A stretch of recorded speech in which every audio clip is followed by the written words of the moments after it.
Am I the a-hole for telling my Caucasian friend to stop pretending to be Korean? Honestly, probably not, but we'll see. I made friends with someone on Instagram. She's Caucasian, I'm Asian.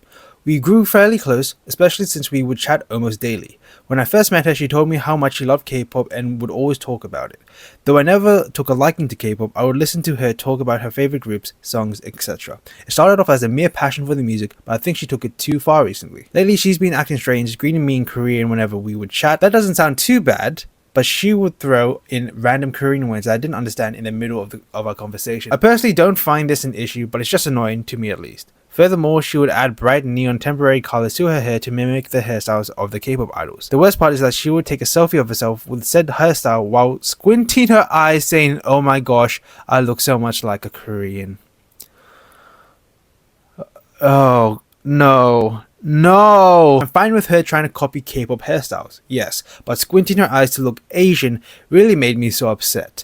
Other times, she would just stretch the corner of her eyes. She also sends me edited selfies with her double eyelids were edited to look monolid, once again being excited over the fact she looks so Korean. After a while, I completely snapped. I said, "Stop trying to pretend you're Korean. You're not. Making your eyes small and monolid isn't Korean. It's downright offensive. Stop trying to act like a Korean. You're Caucasian and nothing is going to change that." She got really upset after the conversation with me and she ignored me since. She might have even blocked me. I don't know. I'm afraid I ruined a friendship because I was too harsh, and I am always haunted by the thought that maybe I was just easily offended over the passion for her K-pop. What do you think? Am I the a-hole? Edit, I'm not Korean. I'm a Singaporean Chinese. Edit 2, since everyone is telling me that there's nothing wrong with dyeing hair, I'm going to add that I don't feel strongly against dyed hair. I just felt like it was a necessary addition since she was trying to look Korean by copying K-pop idols as though all Koreans have dyed hair. Okay, overall, I would say this person, not the a-hole. However, I will say, instead of completely snapping, because, you know, it kind of feels like this person was like, just like, ignoring it, like, but then a lot of things were like being built up.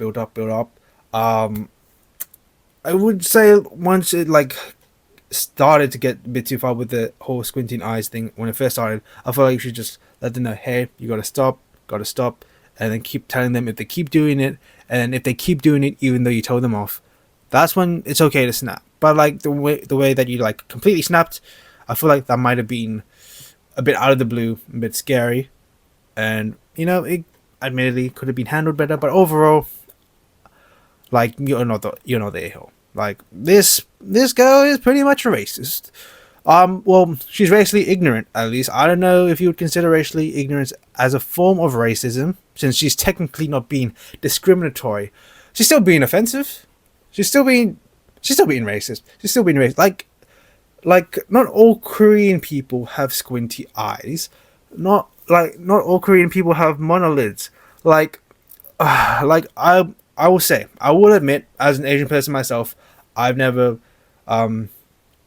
like been insulted for my eyes because I don't have squinty Asian eyes because I don't know, Filipino genetics. But as an Asian myself, like, you should not be doing this at all. This is not okay. If you're trying to look like another race just because your eye like K-pop idols, like, no, like, this person is a full-on Koreaboo, like a true meaning of Koreaboo. A lot of people assume a Koreaboo is someone like, oh, you like K-pop, you're not a Koreaboo. You like K-dramas, you're not a Koreaboo. You like Korean food, you're not a Korean boo. Overall, you like Korean culture, you just like it, you're not a Koreaboo. A Koreaboo is someone that wishes they were Korean, that thinks every Korean guy looks like Cha Eun-woo, every Korean girl looks like Wonyoung, and South Korea is this perfect country, perfect utopian society. South Korea is like every other country. It has its ups, it has its downs. It's a country. We all are from a country. We all have our own cultures. Like, yes, I love K-pop, I love Korean food, I have a lot of Korean friends, and I appreciate Korean culture, but at the end of the day, I am born as and proud to be a Filipino Australian man, and that's how I recognize myself. I'm not trying to be another race. I'm not trying to be Korean. I'm not trying to be Nigerian. I don't know why I mentioned Nigerian, but I did just play FIFA and I played with JJ Okocha and he's OP, but that's another story. But like, I recently saw this RCTA thing on TikTok where like race changed to another. That's no, you can't do that. You can't do that. You're born as the culture as you are, okay? Like, just because like you like, okay, you know what? I like K-pop idols. I recognize as a Korean. No, it's not like that. Stop. Stop. Dye your hair. That's fine. But like to dye your hair because what you want to look Korean? Koreans naturally have black hair. Every Asian person naturally has black hair. Pretty much. Pretty much. If they don't naturally have black hair, it's usually dark brown, and that's only because they're Asian. That's usually the case. That's usually the case. We gotta admit that. Olivia Hill, this is cultural appropriation. She sounds like a Koreaboo. To be honest, yep, pretty much. Had an upvote for Koreaboo. Thanks. Nice. Nice, nice, nice. She crossed the line and you pointed it out. Liking K-pop is okay. Greeting you in Korean is okay. Knowing and using a few Korean words is okay. Yes, that's okay. That's okay. It just depends on how you use it. Like if I go to everybody, oh, annyeonghaseyo, like you just cringed, right? Imagine doing that on a daily. Squinting on eyes and want to follow is absolutely not okay. If she can't handle the truth, then that's her problem. Pretty much, she needs to stop. She needs to stop. I hope she stops. So basically, if most of you, I'm pretty sure all of you that are watching this are pretty much K-pop fans, and I just want to let you know that if just because you appreciate K-pop and appreciate Korean culture, it doesn't automatically make you Korean. Unless you are Korean, then live your life. But whatever your culture is, appreciate your culture, recognize your culture, and that is who you are. Today I effed up by mentioning to my friend the price of tickets for a concert we would attend before actually buying them. Okay? A couple of weeks ago, I asked my friend if she wanted to attend a K-pop group's concert with me June next year. We like the group a lot, and it's going to be their first time in our country. So I decided to see if the tickets were already being sold, and to my surprise, some of the options were already sold out. So I decided I had to buy them now. From the very beginning, my idea was for paying both tickets. I decided to confirm with her if she still wanted to go. She said yes, and she said she would pay me back later on, which I refused. I ended up mentioning the price of the tickets, cheapest option being around $130 US, around $130 each, over half a month of minimum wage. Whoa, wait, what? Are you being paid properly? That's over half a month of minimum. What job do you have? Wait, what country is this? Like, I don't. Oh, wait, you're working part time. No, is that? I don't. I don't think that's proper wage. Like in like the amount like with the job that I currently have, 100. I'm gonna stop. I'm not talking about like my job as an influencer. I mean a job that I have privately. I'm not gonna disclose, but like yeah, this like 130 is over half a month of minimum wage here.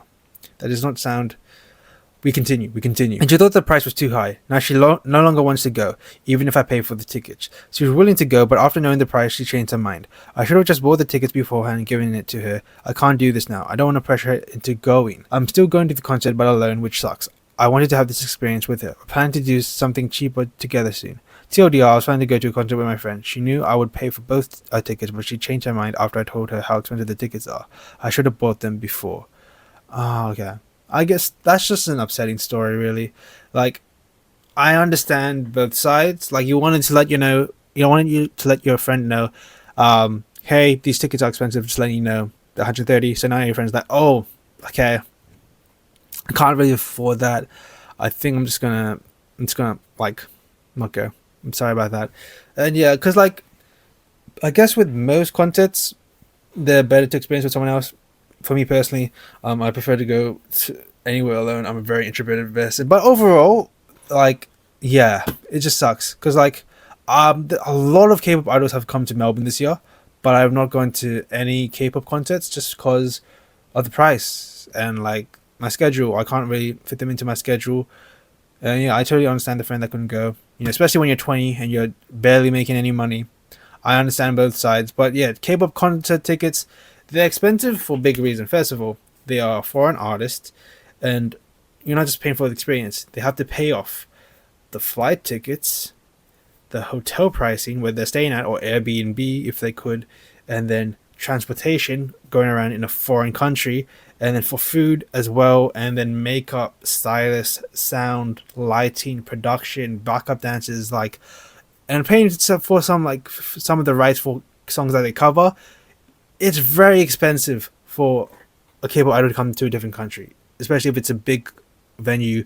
Of course, they're gonna like have expensive tickets. Was I'm pretty sure like what like I think a few years ago it was like Stormzy had like a Ed Sheeran over in Melbourne and it was like a $70 ticket, and like that's pretty decent for Stormzy and Sheeran. I could be wrong about that, but it was something like that. Whereas like one K-pop group like the cheapest ticket is like a pair of Sambas. It's pretty pricey, but yeah, it's just difficult when you're a young fan and you're not earning much. So yeah, it's upsetting. It doesn't seem like a f up at all. I'd love to be told the price of something before committing to it. That's me. That's me. Like I know, like I have a lot of friends that are willing to just buy it and give it to me, but come on, let's go. But like I feel like I'm not owed that.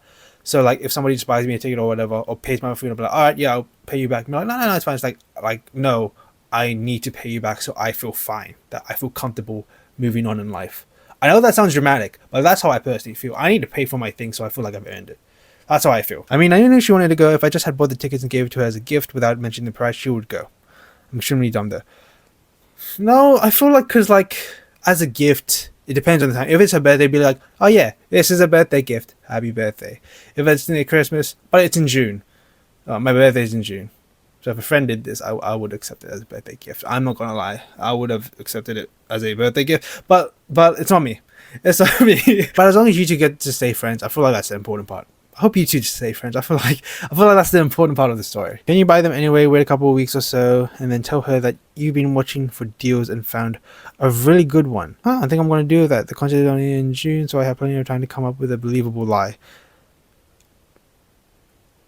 Yeah, I guess so. I guess so. Or yeah, lie and be like, no, this is expensive. Sorry about that. And then you buy both tickets, but be like, oh yo, I got a deal. You just have to pay me $50. That could work. That could work. Oh, I'm not gonna lie. I'm a stubborn friend. If I know a friend really wants to go to a place and I already got the tickets, I'll be like, here, take it. And they're like, oh no, no, no, come on, it's fine, it's fine. Let's go see Bang Chan be shirtless together. That's pretty much it. That's pretty much how it is. But overall, this seems like a pretty healthy friendship. The fact that you respect each other's boundaries and price ranges and all that. So yeah, it just only shows that you two have a great and strong, healthy relationship. And I hope you two are still friends.